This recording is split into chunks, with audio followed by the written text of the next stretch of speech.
Democrats sweep blue states. How was that a surprise? Let me take you at your contention that it's a repudiation of Donald Trump. I don't think it is. I think you played a home game. I think you played nothing but home games. In Virginia, in New York, in Seattle, Mississippi, in Minneapolis, Georgia, in New Jersey, Ohio.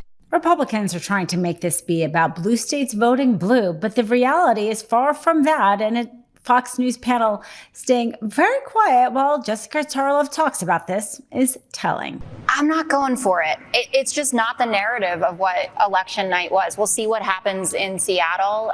Jay Jones was pulled over the finish line because Abigail Spanberger won by an amount that we haven't seen since JFK was president. The Republicans ran a terrible candidate who couldn't even get Donald Trump to endorse her or spend time with her, and that's what ends up happening. Also, voters have seen how Donald Trump has behaved since he came down that golden escalator. The fact is, though, Democrats won big in red states. They won in Mississippi and flipped seats in Virginia. But let's talk about the governor's race, the huge wins of the New Jersey and Virginia governors, and how polling actually got it wrong again with New Jersey, in part because they expected Latino voters who voted for Trump to continue to vote for the Republican. But Latinos switched big time toward Democrats. And this is very important for the midterms. Let's talk about why. So the favorable rating, or let's say unfavorable rating, Latinos now have for Trump is a huge difference. Before the 2024 election, there was 44% who had a favorable opinion of Trump. Still not a majority, but significant.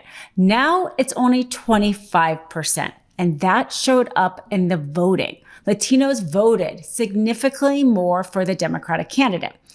It's interesting because Texas also had a few seats that flipped Democrat. These were 3 school board seats that flipped from Republican to Democrat in this red state.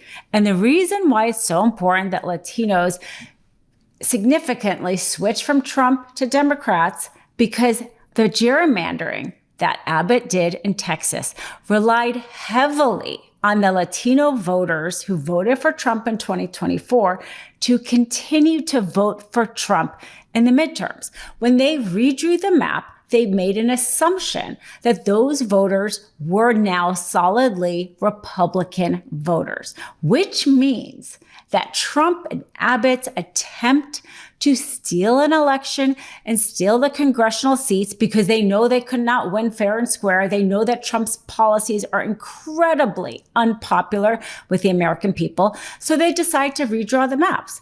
And they thought they were redrawing it in a way that was favorable to them. But the assumption that they made that those Latino voters were going to stay Republican have proved to be decidedly false in this election. And experts say the new redistricting plan could backfire. It means that they're going to have to put Democrats in some Republican districts and take Republicans out of the district that they're in. They knew when they created the district, they created some strong Republican districts. Now they're going to weaken those districts, and who knows what might happen when they weaken those districts. So it's not a win-win for them. This election shows that actually those 5 seats are going to be very competitive. And not only that, but you had Prop 50 passed significantly in California. Overwhelmingly, more than 60% of Californians voted. There were lines out the door when polls closed at 8 p.m., despite the fact that the only thing on the ballot was this one initiative. What would have been seen as a flip of a coin, because California likes their independent commissions. After all, the voters voted for independent commissions years ago, voted in droves to make their commissions not independent with the sole purpose of combating Texas gerrymandering power grab, which now seems less of a power grab. Somehow people perceive that this was an election that just happened in New York City. And God forbid to all my New Yorkers that life happens outside of there. But the fact is, we kicked Republicans' ass not just in New York, but we beat them in Mississippi, where we actually broke the supermajority. 2 public service commissioners won, not 1, but 2 statewide in Georgia. We beat the last Republican city council person in Orlando, Florida. We actually took back the mayoral race in Pittsburgh, Pennsylvania. So not only did we just win in Virginia and New Jersey and New York, where people want to make this race about, we went up and down the ballot.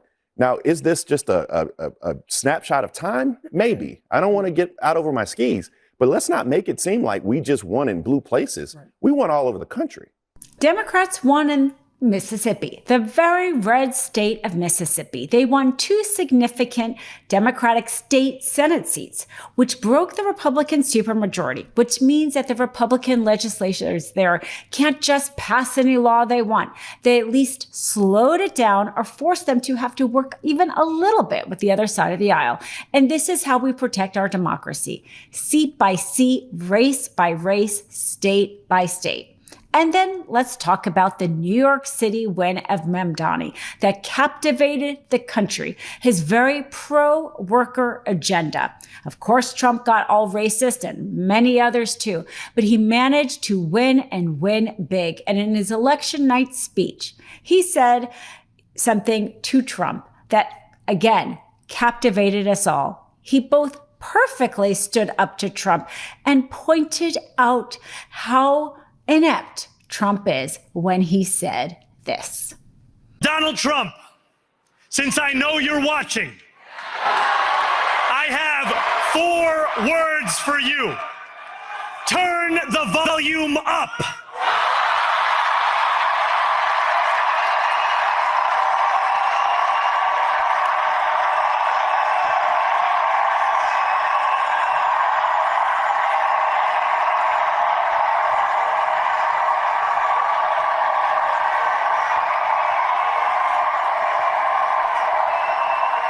We will hold bad landlords to account because the Donald Trumps of our city have grown far too comfortable taking advantage of their tenants. We will put an end to the culture of corruption that has allowed billionaires like Trump to evade taxation and exploit tax breaks. We will stand alongside unions and expand labor protections because we know, just as Donald Trump does, that when working people have ironclad rights, the bosses who seek to extort them become very small indeed. Perhaps the biggest blue wave of all is that this is just the beginning. What the No Kings protest has shown us is not only that Democrats can go in the streets and have their voice heard and showed up at the election box and vote, is that they can get organized. No Kings now has a website where they connect everyday Americans throughout the country who are scared about what Trump is doing to our democracy, of how to get involved, how to join their local group. This is organizing in action. This is how you keep the momentum of the blue wave. Mamdani doing something similar in New York, creating something called Our Time, a 501(c)(3), where he is keeping his over 60,000 volunteers engaged in helping him pass the agenda. Because we can't just have our voice heard on one day anymore. We have to continually have our voice heard.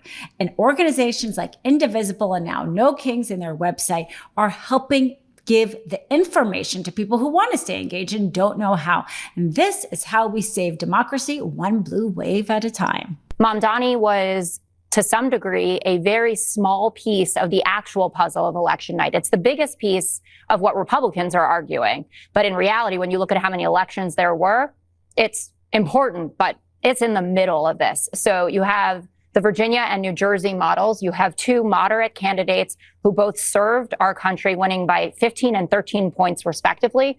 Abigail Spanberger's margin is the biggest that they've seen in Virginia since JFK.